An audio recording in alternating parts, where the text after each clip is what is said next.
నేపథ్యంలో వారు అవినీతికి పాల్పడ్డారని చెప్పేసి సీఎం రేవంత్ రెడ్డి అని దీన్ని ఎలా చూస్తున్నారు? ఇప్పుడు నేను అడుగుతున్న ముఖ్యమంత్రికి దానికి ఒక ఆధారంగా మాట్లాడాలి. ఏదైనా మాట్లాడితే నోటికెళ్ళి ఆధారంగా మాట్లాడాలి. అవినీతి చేసిన వాళ్ళు బదాట్లా తిరుగుతున్నారు, ఓపెన్ గా తిరుగుతున్నారు, వాళ్ళ మీద యాక్షన్ తీసుకుంటానికి నాకు చేతన అయితే లేదు. ఏ సర్పంచ్ మీద ఎవరి మీద ఎంక్వైరీ చేసి ఇప్పుడు రవీందర్ రావు ఉన్నాడు, తన మీద ఎక్కడ చేసిండు, ఇక అన్న ఉన్నాడు ఎగ్జాంపుల్ ఈయన మీద ఏడ ఎంక్వైరీలు చేసి నువ్వు ఏ రిపోర్ట్ వచ్చింది, ఏది అవినీతి జరిగిందని చెప్పి నీకు ఏడ రిపోర్ట్ వచ్చింది చెప్పు.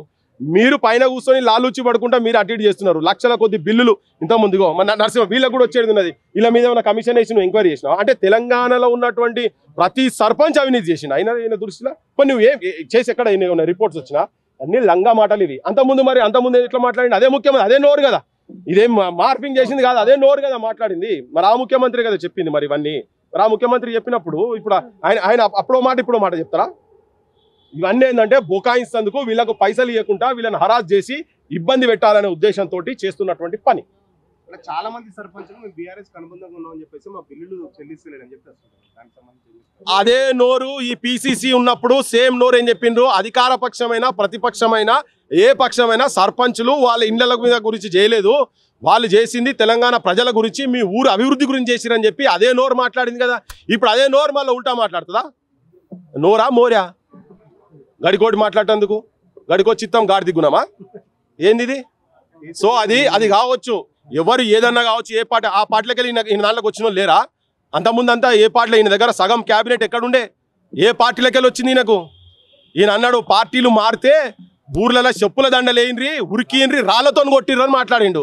ఇప్పుడు ఓని కొట్టాలే ముఖ్యమంత్రి ఆడున్నావు, నిన్ను కొడతాం దా ప్రెస్ క్లబ్ ముంగడికి రా, రాళ్లతో ఎన్ని రాళ్ళు కొడితే చూడిడా ఒక్కసారి నువ్వు రా, నీ సెక్యూరిటీ లేకుండా రా. నీ తెలంగాణ నిరుద్యోగులు మొత్తం కలుగుతారు, ప్రతి ఊర్లో పంచాయత్ సెక్రటరీలు కలుగుతారు, ప్రతి ఊర్లో సర్పంచులు కలుగుతారు. వాళ్ళు ఎంబడి తలా 10 మంది కనుక వస్తే 8,000 మంది అవుతారు, 1,00,000 మంది వస్తారు నేను కొడతాను ఇక్కడ. సెక్రటరీలు కూడా మూకుడు సెలవులు పెట్టే యోచనలు ఉన్నారట, వాళ్ళు కూడా పెట్టలేదు. వాళ్ళని ఫుల్ హరాస్ చేసిండ్రు, సెక్రటరీలను కూడా ఫుల్ హరాస్ చేస్తున్నారు. వాళ్ళకేదో అరకొర జీతం ఉంటే దాంట్లోకి వాళ్ళకి ఇప్పటిదాకా ఇప్పుడు ఊర్లలో చెత్త తీసేందుకు ట్రాక్టర్లు ఉంటాయి అబ్బా, ట్రాక్టర్లకు డీజిల్ పోయాలి, ఏదైనా మోటార్లు ఖరాబ్ అయినా పైసలు, ఒక్క పైసా ఈ 18 నెలల నుంచి ఒక్క పైసా గ్రామాలకు రాలే. అంతకుముందు అటో ఇటో ఈ సర్పంచులంతా కలిసి వాడోడు వీడో సందులలో పోతే తిడతాడని చెప్పి వీళ్ళు పాపం మీదేసుకొని, ఎందుకంటే తెల్లంగిలు వేసిన పాపానికి వీళ్ళు పోయి పాపం అప్పులు చేసిర్రు. ఇప్పుడు విఆర్ఓల మీద పడుతున్నారు. వీళ్ళ మీద ఎట్లయితే హరాస్ చేసిండ్రో కలెక్టర్ వాళ్ళంతా, ఇప్పుడు సెక్రటరీల మీద విఆర్ఓలు కూడా లేరు, వాళ్ళ పని కూడా వీళ్ళ మీదే పడుతున్నది. మొన్న ఈ మధ్యలో ఈమె పంచాయతీరాజ్ మినిస్టరు వాళ్ళ మీటింగ్లో పోయి చెప్పింది మీరంతా గ్రామ కలెక్టర్లు అని. వినగానే మా వాళ్ళు బాగా ఉబ్బిర్రు, మమ్మల్ని కలెక్టర్లతో పోల్చిరని చెప్పని.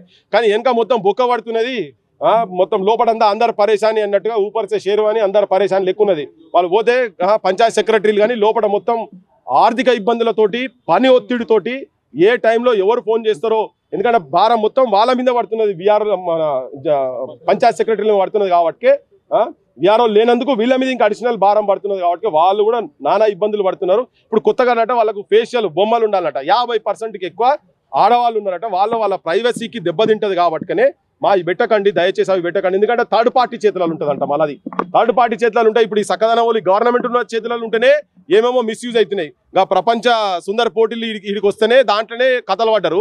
మరి రేపు పొద్దుగాల వీళ్ళందరినీ తీసి ఏం చేస్తారు? వీళ్ళు ఈ బొమ్మలను తీసి పంచాయత్ సెక్రటరీలు ఏం చేయబోతున్నారు? వీళ్ళు థర్డ్ పార్టీకి ఇచ్చి వాళ్ళు ఏమంటున్నారు, మేము తమ్ము పెడతాము, అది పెట్టండి, ఆ మిషన్లు పెట్టండి, మాకు పని గంటలు చెప్పండి, గది చెప్తున్నారు. వాళ్ళు గది ఇంప్లిమెంట్ చేయకుండా వీళ్ళు ఏందో కొత్త కథలు పడుతున్నారు. వీళ్ళు క్షేత్రస్థాయిలో బాగా బద్నాం కాబోతున్నారు. ఇవన్నీ మార్చుకోకపోతే మాత్రం శిక్ష పడుతుంది వీళ్ళకు. వీళ్ళు ఏంటంటే గత ప్రభుత్వం మీద ఉన్నటువంటి వ్యతిరేకతను వచ్చి కూర్చున్నారు. కానీ వీళ్ళు ఏమనుకుంటారు అంటే మా బలంతోనే వచ్చినాం మేము, వీళ్ళు పెద్ద మచ్చర్ పైల్వాన్లు వచ్చి కూర్చున్నట్టుగా వీళ్ళు ఏందో ఫీల్ అవుతున్నారు. అంత సీన్ లేదు వీళ్ళకి.